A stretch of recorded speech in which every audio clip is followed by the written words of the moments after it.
Apakah Indonesia sedang menuju krisis politik yang lebih dalam? Pertanyaan ini mencuat setelah gelombang demonstrasi menuntut pembubaran DPR terus membesar. Dari Jakarta hingga berbagai daerah, suara rakyat bergema. Mereka bukan hanya menolak DPR, tapi juga mendesak pencopotan Kapolri dan juga mendesak agar RUU perampasan aset disahkan menjadi undang-undang untuk mengefektifkan langkah pemberantasan korupsi di Indonesia. Tapi mengapa kemarahan publik ini begitu membara? Mari kita bongkar satu persatu. Pertama, soal DPR. Rakyat melihat lembaga ini sudah sepenuhnya kehilangan legitimasi. Bukan hanya karena tidak membela kepentingan rakyat, tapi karena DPR sudah identik dengan korupsi. Kasus-kasus besar seperti suap proyek, permainan anggaran, CSR Bank Indonesia, dan Otoritas Jasa Keuangan. Hingga skandal bansos menyeret banyak nama anggota DPR.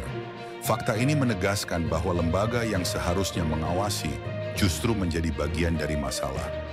Kedua, bukan hanya soal korupsi, DPR juga terus melahirkan undang-undang bermasalah. Kita ingat Omnibus Law yang memicu penolakan luas karena merugikan buruh dan rakyat kecil. Ada juga revisi Undang-Undang KPK yang melemahkan lembaga anti korupsi.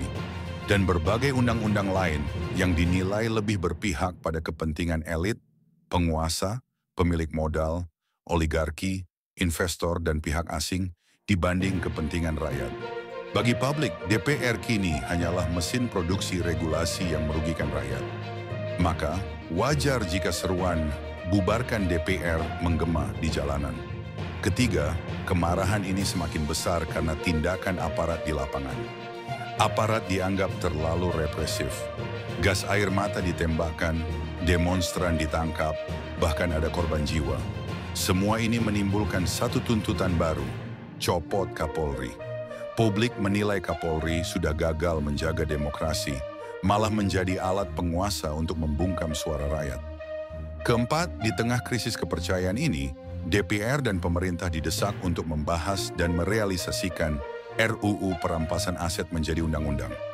Mengingat Indonesia sudah masuk sebagai kategori negara darurat korupsi, sehingga dengan adanya undang-undang perampasan aset, maka dapat digunakan untuk menekan terjadinya praktik-praktik korupsi. Para koruptor takut dengan adanya undang-undang perampasan aset karena dapat memiskinkan mereka. Kalau kita satukan tiga isu besar ini, korupsi DPR, undang-undang bermasalah, dan RUU perampasan aset berpadu dengan represi aparat. Hasilnya adalah krisis kepercayaan. Rakyat tak percaya pada DPR, tak percaya pada polisi, dan mulai meragukan arah kebijakan negara. Situasi seperti ini berbahaya. Jika dibiarkan, demonstrasi akan semakin meluas, tuntutan politik akan semakin keras, bahkan bisa berujung pada krisis legitimasi kekuasaan.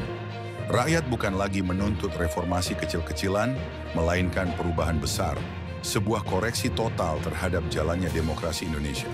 Pertanyaannya, apakah pemerintah berani mendengar dan melakukan koreksi, atau justru memilih menutup mata, membiarkan bara kemarahan rakyat makin membesar?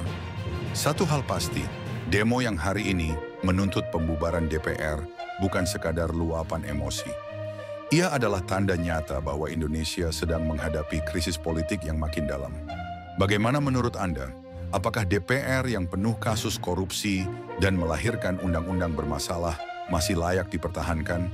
Apakah Kapolri harus dicopot?